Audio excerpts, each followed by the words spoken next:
Bienvenue sur la chaîne Robbins Camino, la chaîne, comme vous le savez, dédiée au chemin de Compostelle. Donc je vous souhaite une bonne année 2023 à tous et à toutes, et également un bon chemin 2023. Votre premier chemin, donc pour ceux qui me rejoignent, qui nous rejoignent sur cette chaîne, pour s'informer, pour partir sur les chemins de Compostelle en 2023. Comme je vous l'ai conseillé, je vous conseille évidemment de partir sur le Camino français, qui est bien sûr le chemin le plus connu, le plus fréquenté et également le mieux structuré pour faire un premier chemin de Compostelle. Alors dans cette série, comment bien débuter son premier chemin de Compostelle en 2023, cette semaine, nous allons voir ensemble donc Gronds.com, une des deux applications avec Bon Camino qui sont mes préférées.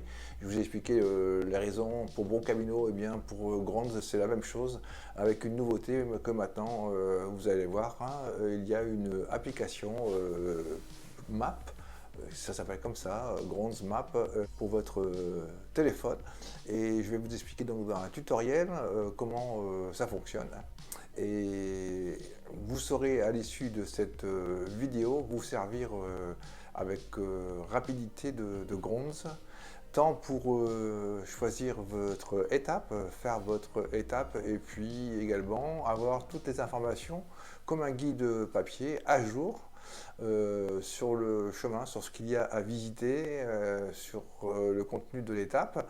Et puis également en matière d'hébergement, Gronds a la particularité d'être à jour, et également un élément très important, vous avez des avis des pèlerins, des avis aussi à jour des pèlerins, de tous les pèlerins qui ont bien voulu contribuer à une notation.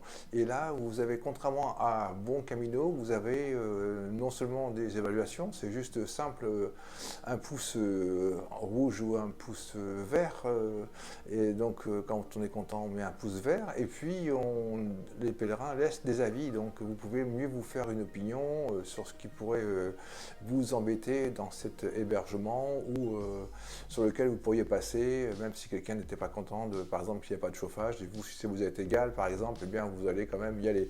Voilà, vous avez les prix et vous avez évidemment les périodes d'ouverture. Donc, je vous dis tout ça donc dans le tutoriel qui va venir sur l'application Map de Gronds.com, et également Gronds.com, qui est une application du web et que l'on peut consulter sur le téléphone avec un raccourci. Donc voilà, je vous explique comment charger cette application que j'ai déjà moi. Donc voilà, vous allez d'abord, il faut s'inscrire dans Gronds, s'identifier dans Gronds, mais je commence par mettre en français. Et donc sous Forum, vous avez le petit onglet Application. Vous allez dans Application, et donc là, on vous explique, suivant ce que vous avez comme téléphone, si c'est sous iOS ou sous Android, et vous choisissez. Donc moi j'ai pris donc sous iOS, que j'ai un iPhone, et avec cet iPhone, donc j'ai Safari comme application, comme navigateur. Donc on vous explique tout ça, mais au préalable, il faut vous inscrire sur Gronds avec un mail ou par Facebook. Une fois que vous avez été, vous vous autorisez, et puis vous arrivez donc sur les chemins qui sont répertoriés par carte, par Gronds. Je vous explique, voilà, vous avez le camélo français en violet, et donc la première étape de Saint-Jean-Pied-de-Port à Roncevaux, quand vous avez touché ce segment, eh bien, il devient plus gros, hein, voilà, et les points roses correspondent aux hébergements. Donc je zoome un peu, voilà, pour vous rapprocher, et voilà, on voit apparaître un peu comme sur Bon Camino, on voit apparaître les hébergements. On va aller voir celui Horizon, on va aller voir celui qui est juste au-dessus, et où on va, donc là on voit bien le parcours de l'étape avec la variante par Val-Carlos. Et plus loin, mais je tombe sur l'étape Roncevaux-Subury, l'étape préétablie, évidemment, que vous pouvez toujours modifier en fonction de vos souhaits. Et là, on a la fiche, on a basculé, on a basculé sur Gronds.com là cette fois-ci, parce que pour avoir toutes les informations bien fouillées sur l'étape, on retombe sur en liaison avec Gronds. Donc voilà, cette carte est en interaction avec Gronds, qui donne toujours la référence en matière de l'itinéraire, en matière d'hébergement, en matière de dénivelé. Vous trouvez donc, vous basculez sur gronds.com à partir de la carte, hein. Vous pouvez rester dessus si vous voulez parcourir, mais sinon, pour les renseignements supplémentaires, vous cliquez sur plus d'infos. Voilà, c'est ce que j'ai fait. Et vraiment, c'est un bon complément. Donc, cette application qui est interactive avec gronds.com. On a donc tout le profil des routes. Là, on regarde maintenant le refuge d'Horizon là, avec sa notation. Donc, vous avez plus les gens qui sont pour et les gens qui sont contre. Avis pouce vert, pouce rouge, et également les avis qui sont rédigés. Et pour rédiger ces avis, ben, tout comme pour aller dans l'application, il faut d'être enregistré de manière gratuite sur Gronds avec, je le disais, soit votre mail, adresse mail, ou par Facebook par exemple. Donc voilà, c'est très intéressant parce que là, même sans aller sur gronds.com, ou en restant dans l'application Map, vous pouvez regarder toutes les différentes auberges par rapport à la trace et vous pouvez voir donc leur notation par les pèlerins qui sont passés avant vous. Donc c'est important d'avoir ces votes sur les hébergements. Ça vous donne quand même une bonne idée et également les services que vous y trouverez et puis les critiques des pèlerins. Là, on passe à la deuxième étape, donc après Saint-Jean-Pied-de-Port, c'est Roncevaux-Subury et là, vous avez la trace, donc vous serez sur cette trace et puis les hôtels et vous avez les auberges de pèlerins. Et là, en l'occurrence, il y a une pension là qui est notée 3 avis et 3 biens. Et puis on va regarder une autre. On va regarder l'auberge qui est bien notée, là c'est celle-ci, avec beaucoup de commentaires et très peu de rouge et un petit peu de gris. Ça veut dire que les gens sont sans avis. Ils ont noté médium, quoi. Et puis voilà, l'auberge Segunda étape est très bien notée. L'auberge de la seconde étape. Et on va regarder une dernière, hein. On va regarder donc l'auberge des pèlerins de Subry. Voilà, et voilà, on va du vert, du gris, du rouge. Donc c'est à vous de choisir. Vous avez tous les éléments dans ce Gronds Map qui vous donne déjà rapidement. Et si vous avez plus de renseignements, si vous cliquez dessus, vous allez carrément dans Gronds sur les renseignements approfondis sur cette étape et également sur ces hébergements. Vous aurez également le dénivelé dans Gronds, hein, comme vous allez voir tout à l'heure. Donc, en tout cas, je vous assure que cette application est très intéressante. Elle fait un complément à ce qui existait avec Gronds, et c'est ce qui manquait pour être vraiment très utile sans trop en ayant tous les éléments sous les yeux, quoi, en fait. Vous pouvez choisir également le fond de carte. Là c'est le carte satellite. Là, c'est une carte standard, hein. Vous avez le choix donc du fond de carte pour voir un peu les bois ou les plaines. Et puis, vous avez les bonnes courbes de niveau là, qui vous donnent quand même quelques indications sur les dénivelés. Si vous ne le voyez pas sur la carte satellite, ça parle davantage si vous regardez les courbes de niveau qui sont sur la carte standard. Donc tout ça, c'est vraiment agréable à manipuler, à prendre en main. Et vraiment, je vous conseille. Donc c'est un bon complément, je dirais, comme applique à Gronds. Après, c'est sûr que Bon Camino, il a l'avantage d'avoir tout ça dans l'application en français. Il n'y a pas besoin de batailler pour traduire de Gronds en français, évidemment. Mais c'est quand même deux applications complémentaires. La documentation de Gronds est vraiment très puissante.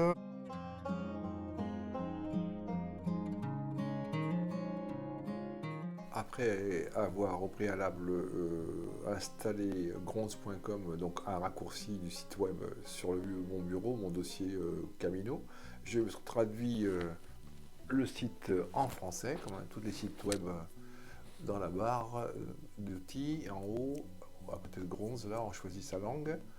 Ensuite, voilà, on a donc les chemins, l'information, l'actualité, le forum, l'application. Sur le chemin, on choisit le chemin qu'on veut. Et j'ai arrêté donc sur le chemin de Saint-Jacques en France, sur les chemins français. Là, en l'occurrence, on voit la voie du Puy, on voit la voie de Tours, on voit la Vézelay, on voit la voie d'Arles. On revient donc sur le menu général où il y a information générale, et donc une petite introduction au chemin de Saint-Jacques, les informations, les conseils pour faire le chemin. Il y a également la crédentiale, il y a l'équipement, le matériel, et puis aussi la préparation physique. Comme un vrai grand guide, vous avez tout ce qu'il faut. Au niveau des fonctionnements des auberges également. Vous avez vraiment donc des renseignements très importants, très intéressants sur cette introduction au chemin de Saint-Jacques dans les informations générales, quoi. Ensuite, nous allons aller sur le menu général à nouveau et nous allons aller dans l'actualité du chemin. Vous avez là donc différentes rubriques sur différents sujets actuels. Ensuite, on revient donc dans le menu général, on va sur les chemins, le chemin français, donc traduit en français, et là vous avez donc les informations. En appuyant sur lire la suite, vous avez tous les renseignements sur le Camino français, donc vous allez choisir cette année pour partir, et vous avez donc l'itinéraire global avec les étapes principales que l'on voit. Donc Saint-Jean-Pied-de-Port, Garassi, c'est la même chose, hein, c'est en Basque, Roncevaux, et là vous avez donc les étapes préétablies, soit par la route Napoléon, soit par Valcarlos. Évidemment, je vous conseille de passer par la route de la montagne, et puis donc vous avez donc là vos 34 étapes préétablies. Alors comme on le disait précédemment, comme bon Camino, c'était moins évident, alors que là vous avez les étapes en rouge, c'est la difficulté, hein, le nombre d'étoiles sur 5, ce sont la difficulté d'étape. Et donc quand vous avez 2 étoiles, eh bien c'est que, on le voit, il y a 19 km. Voilà, je remonte et on revient donc sur le global. Donc on rentre sur l'étape 1A, Saint-Jean-Pied-de-Port, Roncevaux. On voit que du 1er novembre au 31 mars, c'est interdit cette voie de la montagne, donc on passe par Valcarlos. Ensuite, vous avez ici les étoiles rouges, comme je vous le disais précédemment, c'est la difficulté donc sur 5. Donc là, on est au maximum. Et également, les étoiles vertes, c'est la beauté du paysage. Et là, on est à 5, c'est de toute beauté, et vous avez le niveau de difficulté donc, qui est un petit peu décalé parce que c'est en mode horizontal, sinon vous l'aurez bien dans le mode vertical sur votre application. Là on voit donc en pointillé rouge la route de Valcarlos, la route d'hiver, en rouge continu c'est le chemin de la montagne, et cette pointillé jaune c'est la frontière entre l'Aquitaine et la Navarre, Espagne, voilà. Donc vous avez donc les hameaux, sur cette petite carte là, vous avez les hameaux, et vous avez en dessous le dénivelé, une carte de dénivelé qui est précieuse aussi pour vous situer. Donc on voit rapidement que Roncevaux, c'est la distance, donc 24,5, et vous avez Horisson qui se trouve à mi-hauteur, hein, c'est-à-dire que vous avez déjà fait 600 mètres de dénivelé en 2 heures pour arriver à Horisson, et ensuite il vous reste plus qu'à 600 mètres de dénivelé sur une distance beaucoup plus importante, et il sera beaucoup moins fort. Ça ira beaucoup mieux ensuite après Horisson, ça sera moins difficile, ça sera moins pentu, moins dur. Et bien ensuite vous avez donc les hébergements, hein, qui sont en dessous, parce que là on est sur l'onglet auberge, donc vous avez les liens de réservation sur Booking. Si vous ne parlez pas espagnol, vous avez déjà une solution là, rapide pour réserver en ligne. Voilà, donc on revient sur un dénivelé, le dénivelé donc, où on va bien cette étape, comment dire, la plus difficile du chemin, mais aussi la plus spectaculaire et la plus magnifique, évidemment par beau temps. Et on voit bien donc Horisson se situer donc à 600 mètres de dénivelé, tout ça s'est fait en 2 heures. On vient ensuite sur la fiche Saint-Jean-Pied-de-Port, donc dans les auberges, on est toujours là. Et on voit donc ici globalement tous les hébergements et également les liens de réservation. Je rentre sur le refuge par exemple municipal, donc là j'ai 16 pouces verts, donc ça veut dire qu'il est très très bien apprécié.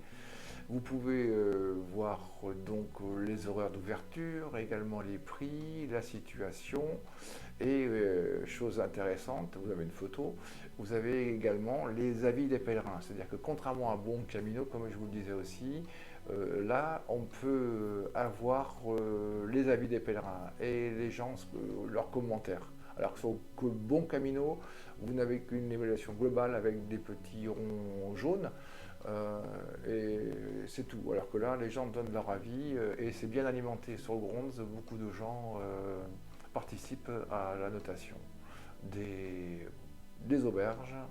Donc 16 pour le refuge d'accueil, là, 16 verts, il n'y a pas de rouge, donc vous êtes sûr que c'est sympa, quoi, qu'il n'y a pas de problème majeur. Contrairement à d'autres auberges où il y a un peu plus de rouge. Là, vous voyez rapidement hein, si c'est vert, tout vert ou vert rouge, et s'il y a beaucoup de rouge, bon, là il faut réfléchir un peu. Regardez les avis comme on voit là. On regarde les avis et on a une bonne opinion, comment dire, rapide de l'hébergement, ce que vos prédécesseurs, ce que nos pèlerins prédécesseurs ont laissé comme avis. Et voilà, c'est intéressant, c'est une grande différence par rapport à un bon Camino où il n'y a pas ces avis, quoi, en fait. On a juste une évaluation globale. Voilà, recommandé donc au max, quoi. Il y a des fois il y a des gens qui sont indécis, mais là tout est au vert, quoi, sur ce refuge municipal. Donc là il faut passer au 39 au bureau des pèlerins de la citadelle pour s'enregistrer pour aller au refuge municipal de Saint-Jean-Pied-de-Port. Bon, il est certainement aussi, il n'y a pas de réservation, donc il est premier arrivé, premier servi, quoi, en fait. Hein. Donc, si vous arrivez de bonne heure, vous pourrez aller dans ce refuge. Voilà, donc ici, la fiche sur Saint-Jean-Pied-de-Port, avec, bon, alors de Garassi, ne pensez pas qu'il y a deux villages, c'est le même, hein, sauf que là, c'est Saint-Jean-Pied-de-Port en français et Garassi en basque.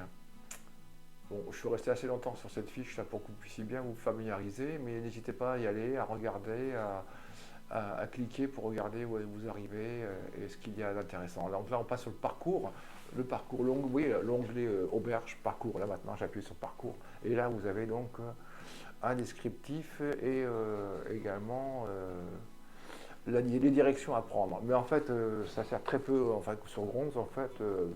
Peut-être pour préparer si vous avez peur de vous perdre, mais sinon il y a le fléchage qui est suffisant, notamment en Espagne. Là, effectivement, pour aller jusqu'à Roncevaux, les petites flèches sont pas très des fois visibles. Autant par la montagne c'est bon, mais par Valcarlos c'est moins évident. Alors donc vous pouvez regarder un petit peu avant de partir cette description de l'étape. Ça va vous aider sur votre chemin.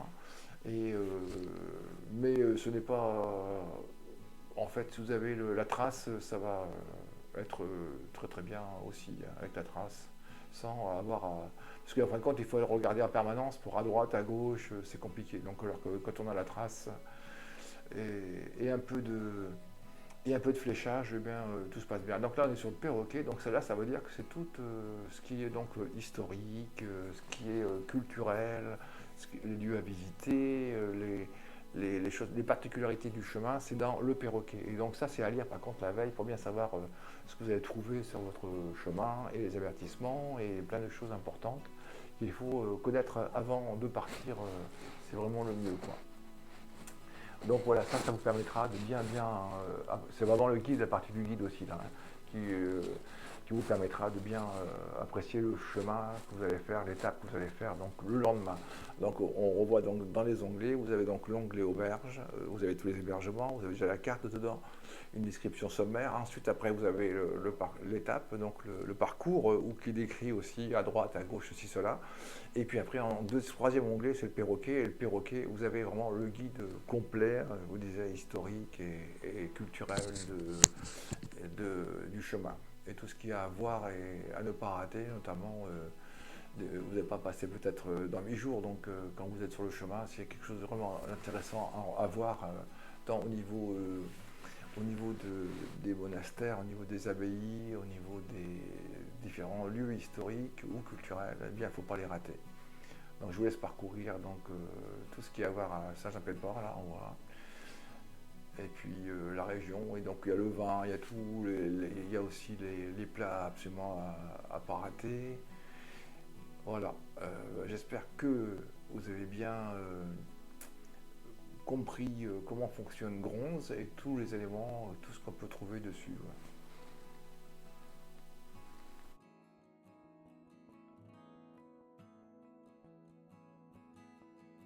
Ouais. J'espère que cette vidéo vous aura plu. N'hésitez pas à laisser donc un pouce bleu et également des commentaires. Vous me dites si cette application gronde.com vous l'avez déjà, si vous voulez la mettre sur votre téléphone, si vous considérez comme moi que c'est suffisant pour faire le chemin.